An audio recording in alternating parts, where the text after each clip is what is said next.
The waters off the southeastern coast of the Korean peninsula at night carry a specific acoustic quality that makes anti-submarine warfare in this theater one of the most demanding disciplines in the Pacific Fleet's operational portfolio. The Yellow Sea and the Korea Strait and the East Sea between them form an interconnected basin of shallow, thermally complex water where the standard assumptions about sound propagation that apply in the deep ocean simply do not hold. The bottom is close. The thermal structure changes rapidly with depth and with seasonal variation.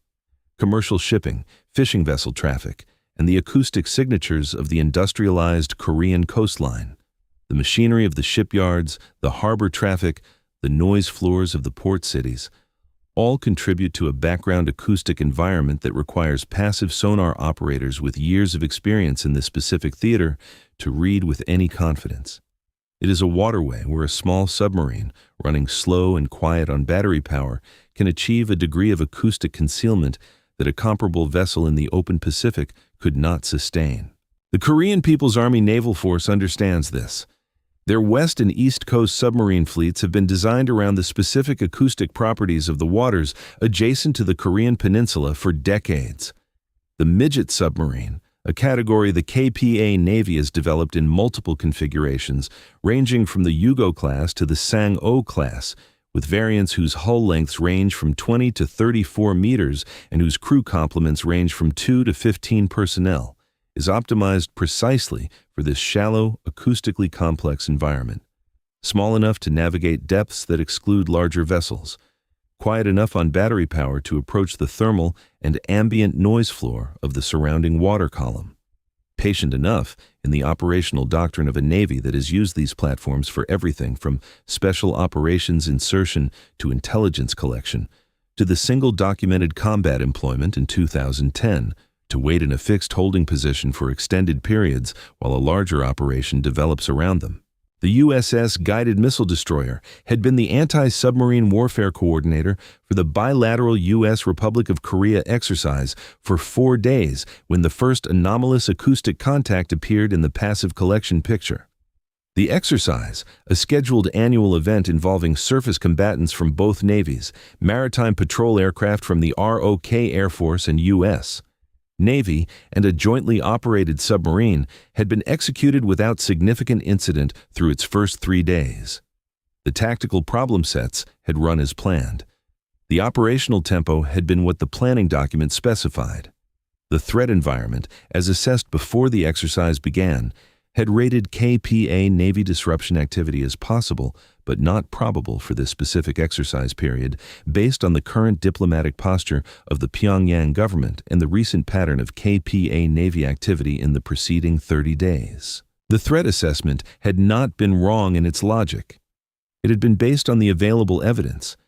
The available evidence had not included the KPA Navy's decision made at a command level above what the available collection could access to deploy a 3-vessel mini-submarine group to the operational area of the bilateral exercise 3 days before the exercise began, using a transit routing that avoided the primary acoustic surveillance barriers and arrived in the exercise area through a coastal shadow zone along the eastern Korean coastline that the combined US-ROK acoustic surveillance network covered with less density than the central corridor. At 11:47 p.m., the destroyer's towed array registered its first anomaly. A narrowband tonal at a frequency consistent with a small electric motor operating at low power, not the specific signature of any classified contact in the acoustic library, but present on 2 consecutive 5-minute spectral frames at a bearing of 287 degrees. The watch operator logged it as an unclassified ambient contact and maintained attention on the bearing without elevating its classification confidence. The contact was not strong enough at that point for classification. It was strong enough to watch. At 11:59 p.m., the same tonal appeared again. Same bearing. Same frequency. Marginally stronger, a signal level increase consistent with the source closing the range by approximately 1.5 to 2 nautical miles during the interval between frames. The watch operator elevated the contact to tentative classification and reported it to the anti-submarine warfare coordinator. The ASW coordinator reviewed the two spectral frames and directed the destroyer to begin a slow speed reduction from 12 knots to 7 knots over the following 10 minutes to improve the towed array's collection sensitivity on the contact bearing. The speed reduction produced a significant improvement in the acoustic picture. At 12:08 a.m., the towed array resolved the contact into a cleaner tonal that the classification system processed against its library and returned a result within 6 minutes. Possible Sang-O class coastal submarine, battery electric propulsion, submerged, bearing 285 degrees, range estimated between 3.1 and 5.8 nautical miles, based on signal level and ambient noise comparison. The classification confidence was rated at 34%, tentative, not confirmed. Not enough to act on. Enough to treat as the basis for further development. At 12:11 a.m., the P-8 Poseidon assigned to the exercise's maritime patrol coverage received an immediate retasking from the exercise coordinator. The aircraft had been running a scheduled surveillance pattern 80 nautical miles southeast of the exercise area and reached the destroyer's position at 12:44 a.m., deploying its first sonobuoy barrier pattern as it descended to 800 feet above the sea surface. The initial barrier consisted of 7 buoys deployed in a semicircular arc on the 285-degree, bearing at ranges calibrated to fence in the estimated position of the tentative contact, while allowing the towed array to continue developing its own picture from the destroyer's position. 3 of the 7 buoys established contact within 9 minutes of activation.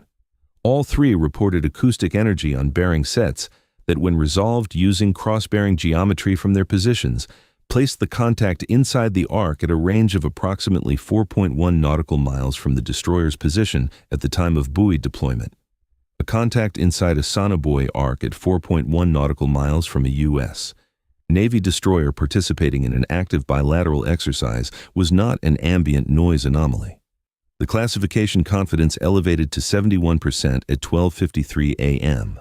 It elevated to 91% at 1:04 a.m. when the towed array resolved a second tonal on bearing 304 degrees, a different bearing, a different frequency, but within the same frequency range as the first contact and carrying the same characteristic harmonic structure. 2 tonals. 2 different bearings. The classification system processed the second contact within 8 minutes and returned a result consistent with a second Sang-O class vessel, bearing 304 degrees, range estimated between 5.4 and 8.1 nautical miles. 2 contacts, both consistent with KPA Navy mini-submarines, both inside the exercise operating area, both within operational proximity of the surface combatants participating in the bilateral exercise. The Anti-Submarine Warfare Coordinator reported the 2 contact picture to the exercise commander at 1:09 a.m. The exercise commander ordered Condition 2 for all surface units in the exercise, elevated readiness, all anti-submarine warfare systems active, all units to reduce speed to minimize self-noise contribution to the collective acoustic picture. The ROK Navy destroyer participating in the exercise altered its own towed array bearing to optimize coverage of the 304-degree contact, providing the exercise force with 2 independent acoustic collection baselines triangulating on the same contact picture from different positions. The combined picture was significantly stronger than either system could produce independently. At 1:17 a.m., the P-8 deployed a second sonobuoy barrier targeting the 304-degree contact. 6 buoys, linear array orientation, designed to establish a position fix on the second contact with the same geometry the first barrier had applied to the initial contact. 4 of the 6 buoys established acoustic contact within 7 minutes. Cross-bearing resolution placed the second contact at approximately 6.3 nautical miles from the destroyer's current position on bearing 302 degrees, moving slowly, estimated 3 to 4 knots, on a southwest heading. The second contact was moving toward the exercise formation, a mini-submarine, closing the exercise formation at 3 to 4 knots in the middle of the night in the operational area of a joint U.S.ROK exercise, following a transit routing that had avoided the acoustic surveillance barriers, was not an ambient noise anomaly and was not a vessel conducting a routine patrol in waters that happened to overlap with the exercise area. The KPA Navy's operational intent was readable in the contact's behavior. The slow, deliberate approach speed, the battery electric propulsion that minimized acoustic signature, the approach vector aimed at the center of the surface formation. Whatever the contact's specific tactical objectives, intelligence collection on the exercise's communications and emissions architecture, a simulated attack approach intended to demonstrate penetration of the exercise's anti-submarine defensive coverage, or a more provocative intent whose nature would only become clear if the contact achieved closer range, the behavior was purposeful and directed. The exercise commander directed the U.S. destroyer to take lead coordination of the response at 1:22 a.m. The ROK destroyer maintained its acoustic collection posture on the 304-degree contact. The P-8 maintained coverage of both contacts through its deployed sonobuoy networks and continued to manage the barrier geometries as both contacts' positions updated. The U.S. destroyer assumed coordination responsibility and began the specific methodical process of converting tentative acoustic contacts into a confident track picture. The professional obligation of an anti-submarine warfare vessel that has found something and must now keep it found while determining what to do about the finding. At 1:31 a.m., the ASW coordinator reported a third anomaly.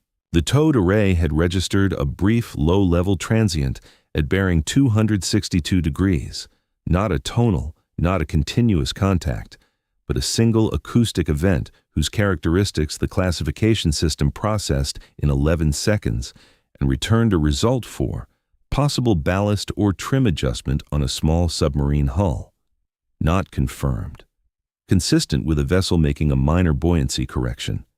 At bearing 262 degrees on the opposite side of the exercise formation from the first two contacts, the transient suggested the presence of a third vessel whose approach had been from the west, while the first two contacts had approached from the northwest and north respectively.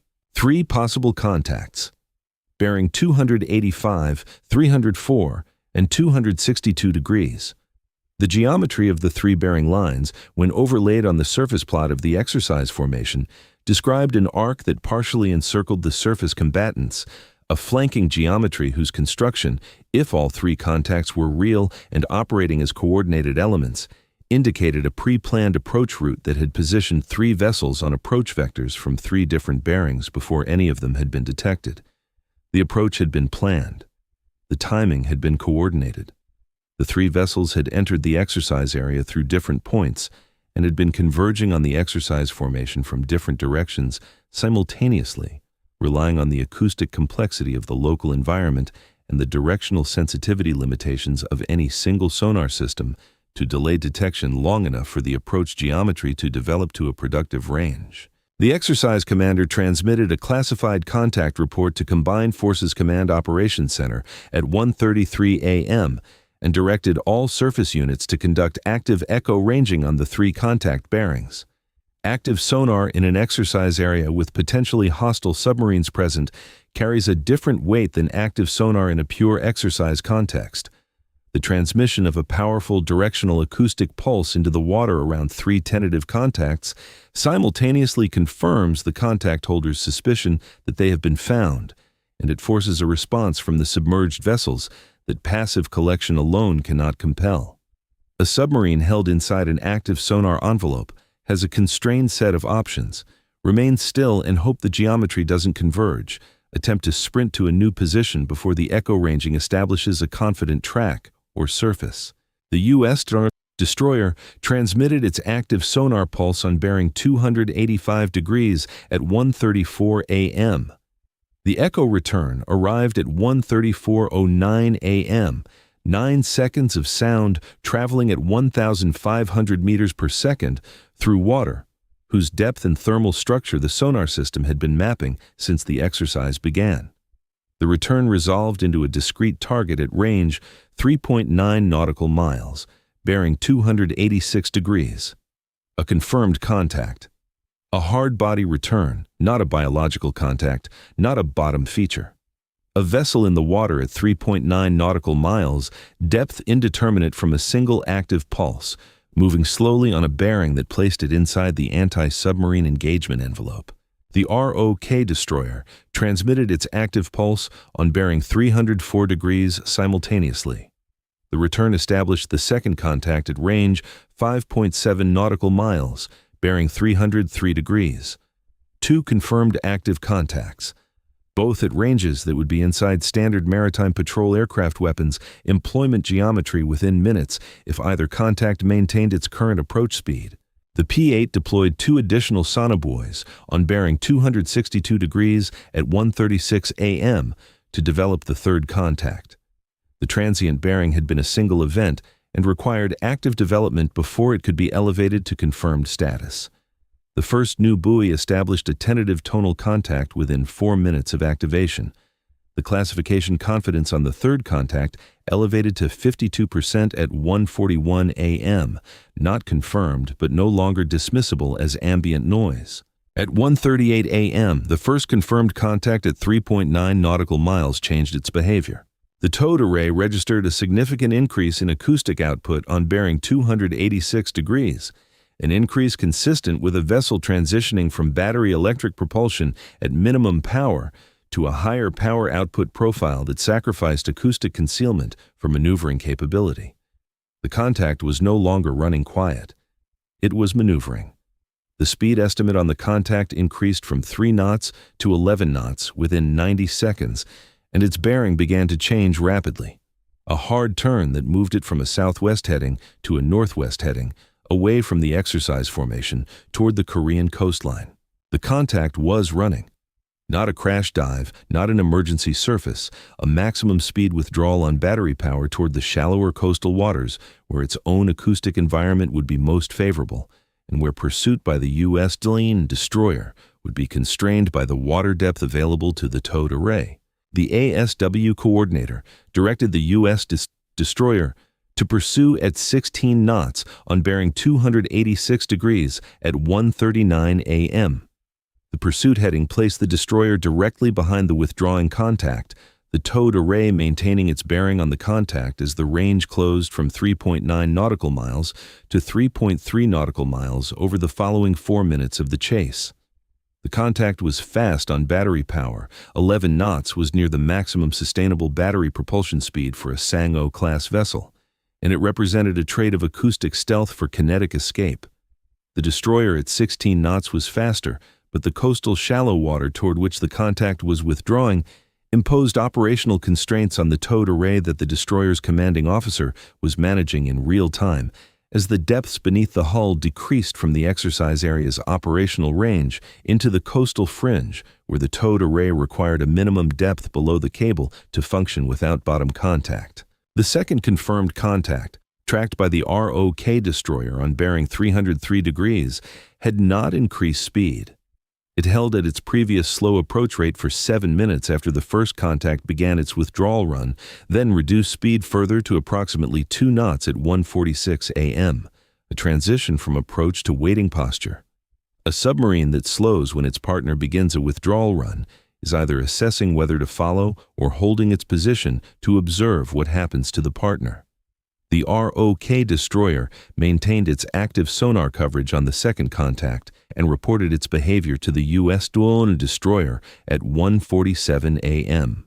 At 1:51 a.m., the first contact surfaced, not the progressive surfacing of a deliberate ascent, the sudden ballast blow of a vessel that had reached the shallow water boundary at which its commander had made a decision that the pursuit geometry no longer supported continuation at depth. The contact surfaced at 2.1 nautical miles from the destroyer's position, its sail breaking above the surface in the darkness with a radar return that resolved on the surface search display within 3 seconds of its appearance above the waterline. The P-8, which had repositioned to cover the withdrawal run from altitude, had the surfaced contact on FLIR and transmitted the imagery to the destroyer within 90 seconds. A Sang-O class coastal submarine, riding at surface trim, no visible crew activity, navigation lights not activated. At 2.1 nautical miles in the dark, a KPA Navy mini-submarine had surfaced in front of a U.S. Navy guided missile destroyer. The commanding officer transmitted a hail on Channel 16 and on the military emergency frequencies in Korean and English, identifying both vessels, declaring that the surface submarine had been tracked inside the operational area of an authorized bilateral exercise and was required to identify itself and state its intentions. The hail was transmitted 4 times at 2-minute intervals. No response came on any frequency. The destroyer maintained its position at 2.1 nautical miles, holding the surface contact on every available sensor and transmitting the contact's position and imagery to Combined Forces Command. The second contact, on bearing 303 degrees, had by this time reduced its speed to approximately 1 knot, a near-stationary posture consistent with a vessel waiting in a fixed position rather than maneuvering. The third contact remained tentatively classified and had not developed additional acoustic evidence since the single transient at 1:31 a.m. At 2:19 a.m., the surfaced contact began transmitting. A burst transmission on a frequency associated with KPA Navy Secure Communications directed toward the Korean coastline to the west. Duration 0.8 seconds. The electronic warfare officer logged it and transmitted the collection to the theater intelligence team. What the transmission contained was not decodable from the collection data alone. What it communicated was decodable from the context. The vessel had been detected, tracked, chased to shallow water, and surfaced in front of the pursuing destroyer. The commander of that vessel was reporting to his command authority. At 2:24 a.m., the surfaced contact began moving northwest at low speed on the surface. Not a dive, not a withdrawal at depth, a surface transit toward the Korean coastline at approximately 6 knots. The submarine was going home on the surface, visually and electronically trackable by every sensor the U.S.